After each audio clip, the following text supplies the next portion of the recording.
We've done quite a few Grand Prix over the years, but I mean, this one kicking off, I don't know, it seems like an awfully deep field. Is this one especially exciting for you?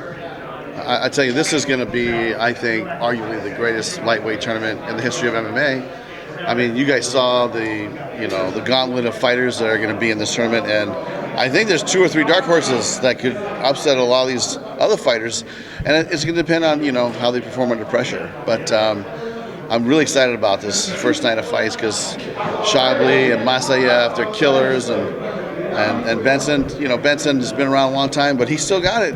The guy's going to be scrappy, and he's going to be in Usman's face. He's going to put a lot of pressure on him, and let's see how Usman handles that pressure. So I would say this tournament is super exciting. This might be the best tournament we've hosted yet to date, and it's going to be a year long of just great matchups, and I can't wait to see who the finalists are in the last 2.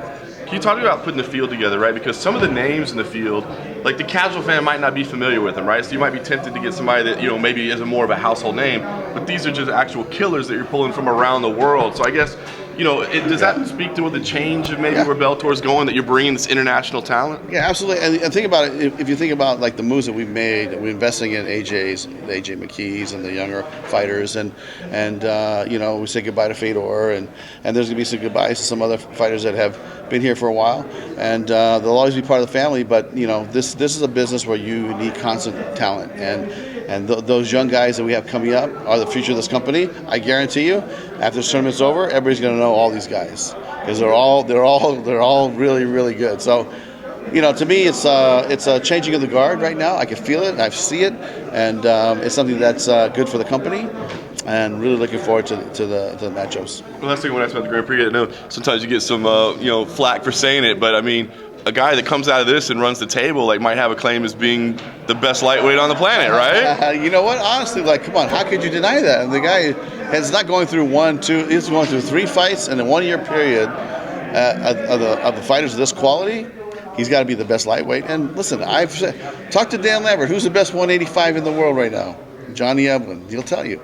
And he fights for Bellator. Who's the best 170? Amosov, right? These guys, I don't think they get the respect they deserve, but I'm telling you right now, they are the best fighter. We are the best 205 in Nemkov. We are the best 185 in Evelyn. We got the best 170 pounder.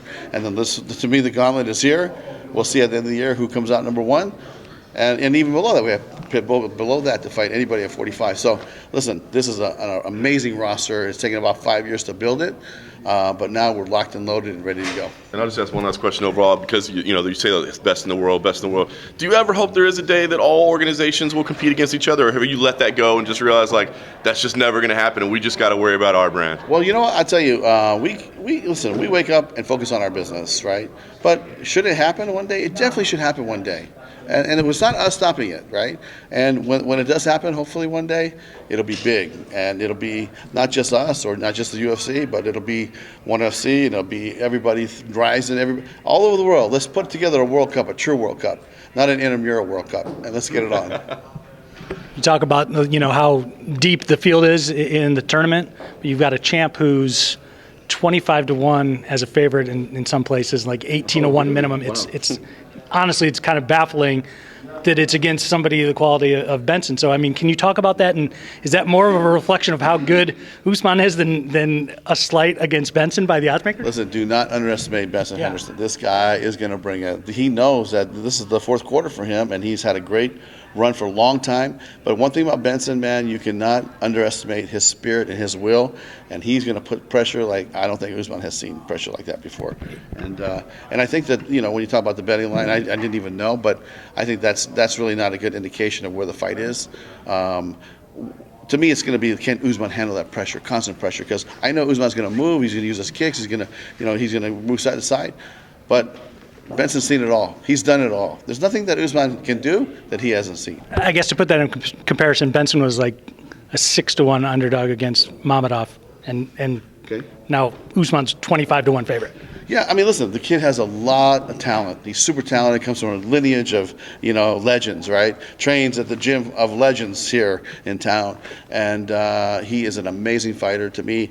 Until he gets beat, to me, he's the best in the world.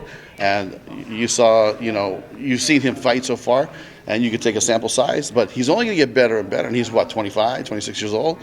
He's a young kid. And he was #1 on ESPN's, under 25. So he has a lot of hype on him, a lot of, ink on him. And, he's got to step up and do it now. You talked about sort of changing of the guard, and there may be some fighters that have been here for a while that are going to move on, maybe into retirement, maybe into other organizations. Do you have any updates on stuff like that as it regards to, say, Chris Cyborg? I mean, is she going to be back with you guys? Are you guys still talking? Is this the end of the line for her with you? Chris Cyborg, I still have a lot of faith in Chris Cyborg. I still think she can get it down with anybody in the planet at her weight class. So to me, I told Ray we would talk next week, so we're going to continue talking.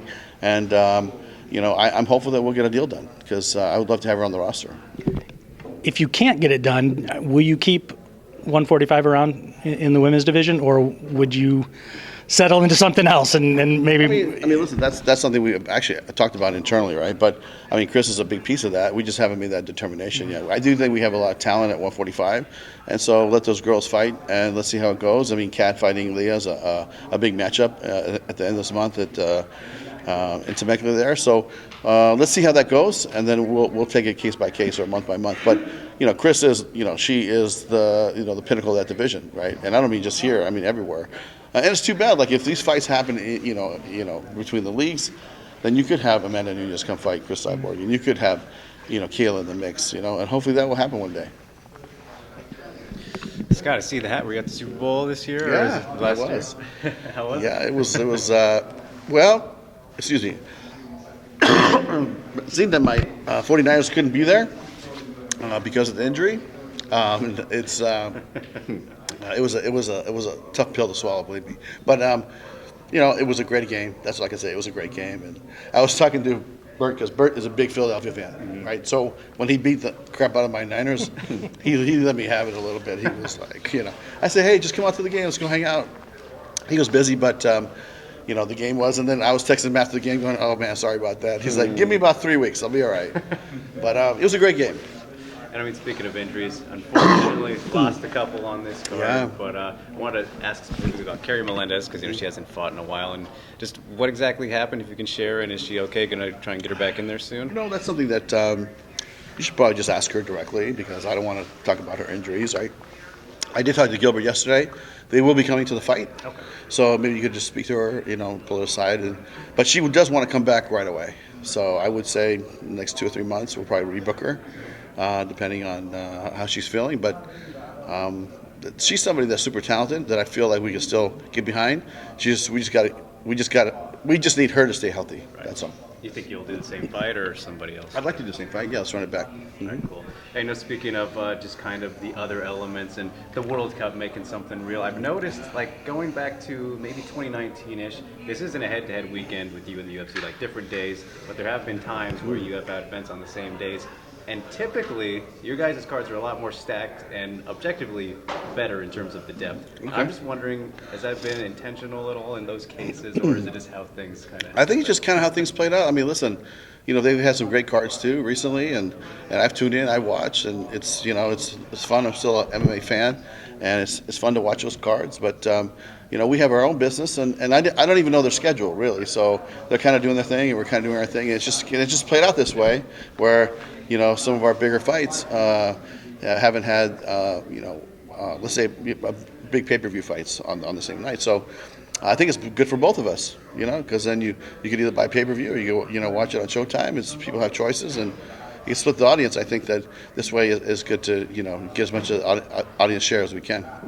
Definitely. And we saw Juan Archuleta going back to Ryzen for his next fight. Yes. I mean, what are your thoughts on that? I'm sure he was asking for it. He's very happy with the last trip. But just tell us to me about this a little bit. I think Juan has his Japanese passport already. So he was a guy that went to Japan and just fell in love with the country. And I'm reading about him, through the blogs or like the different. I think he stayed for like 2 or 3 weeks. Yeah. I mean, he really embraced the culture. He and I spent 2 nights walking around Tokyo and looking at the different temples and the different, and he was just mesmerized. This was before the fight. Right. And so he stayed another 2 or 3 weeks, and the things that he was doing, I was like, man, I wish I could have been there. Like, this sounds. And I've been going to Japan for years, and he's way out in the mountains, making blades with the master swordsman and going hunting, and he's really embraced the culture, and I think they really appreciated it. So, we have a good relationship with Sakakibara. He asked me if we could have a Juan fight, and I said, we're going to have some announcements, and I think that division's be pretty busy for a while. So why don't we just have him fight for the belt? So if Juan wins in May, and then he continues on, his next fight will be for the title, the Rising belt. And then, he's still a Bellator fighter. He'll come back here, fight for the Bellator belt at some point end of the year or beginning next year. But we'll keep him busy, and he'll fight in Japan, and he loves it there. I think they love him there. And, it's a good fit for everybody. Yeah, awesome to see. And I know you sat down with Sakakibara a little bit after the LA show, and we're doing some business, of course, and hanging out. Is there any things you can share about future plans for this year and any collaborations? I know, obviously, since you went to Japan last year, you're coming here this time. I tell you guys, most of you guys, we've been in this business a long time, and I've seen the early days of Pride and the growth of Pride and the sale of Pride, the beginning of K1, the ending of K1, and I feel like Japanese MMA is back. I feel when you're there and you can feel what you're feeling in that audience, and the fans are just like nobody's business, right? They're fanatic fans, but they love their fighters. They respect the fighters. They're very good about paying respect in a proper way, and to me, I feel like there's a swell that's growing there. And we want to be a part of it. We want to help out as much as I can. I've always felt like Japanese mixed martial arts or Japanese MMA or kickboxing, whatever it is this is kind of, to me, where it started, right? And so I want to help them as much as I can to keep Japan healthy. And so, if we can still throw a fighter here or two there, we do a co-promotion once a year. It's something I'm definitely going to support because, we have our own business to run. We're very busy too. And we have our tournament. We have a lot going on. And we're traveling all over the world too, and so we have our business. But if it's a fight, something that makes sense, we're gonna go do it. So too early on any plans you can share then? What's that now? Too early on any plans you can share? Talk to me next week. Okay. That means December again in Honolulu. April and December. Do the crossover. Listen, April and December might be a good time to be in Honolulu. I don't think that's where we're headed, but we're working on a couple things that I think gonna be really a lot of fun. Have you any updates on network television and CBS and whether that'll be more of a factor this year? I know that we're going to be speaking to them, I think, in a couple weeks. I think that, there's a lot of transition in the company right now, and so we're going to figure it out. But I'm hopeful and cautiously optimistic that we can have another run at it. But I would love it. But the last one came as a surprise, too. So when they call, you always say yes, and that's what we'll do if we get the call. When it comes to saying yes, I mean, you've talked about having conversations with pretty much any free agent who's out there. I mean, do you have any updates on any of that stuff? Particularly like Francis. I mean, if you had a conversation with Francis, is there a point where he'd be too expensive? Like, would he say a number and you'd go, well, we're not going to do that, so we're just going to move on? Listen, my guys have been talking to Francis. I know they met. I know Steven met with him on the boxing side. I've always said that I think would be a perfect fit for him because he could do boxing, he could do MMA. But I don't think that there's anything close to a deal being presented back and forth. So I mean, let's see what happens. Anything can happen, but I'm not sure that we're going to be in that business on the MMA side. Maybe for the boxing side, it might work out. But to me, it's like it has to be equitable for everybody, and that's how I feel. And there's we have a pretty robust purse amount every year, and we could spread that around. We could take a lot of that purse and pay our guys and sign other fighters and keep building divisions, right? So to me, it's like, I would say it's 50-50 at this point. So speaking about signing new fighters, can I just get any words on your newest signing, I believe 4-time national champion Jordan Oliver? I'll tell you, Danny, I'm not sure much about Jordan, but when's he I don't know his start date. He's from Oklahoma.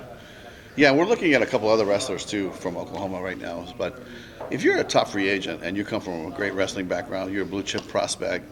We're going to take a look at you, and when you come in the system, we're going to give you 4, 5, 6 fights to test yourself and see kind of where you're at. And then if you're ready for the next level, then we'll take that next step with you. But that's just going to be one of the beginning. That's not going to be the end. We're talking to a couple kids right now from Oklahoma that I think we're going to sign here in the next 2-3 weeks. And I've noticed you brought Chael Sonnen on. Is there any role we can expect for him to play with Bellator? Chael came on and he helped us promote the LA show, but it's not like a permanent role. But listen, when we have some collaborative ideas with Chael, I love it because he's just fantastic. He is entertaining, and he's easy to work with, and I think you'll see us and Chael working together for a very long time.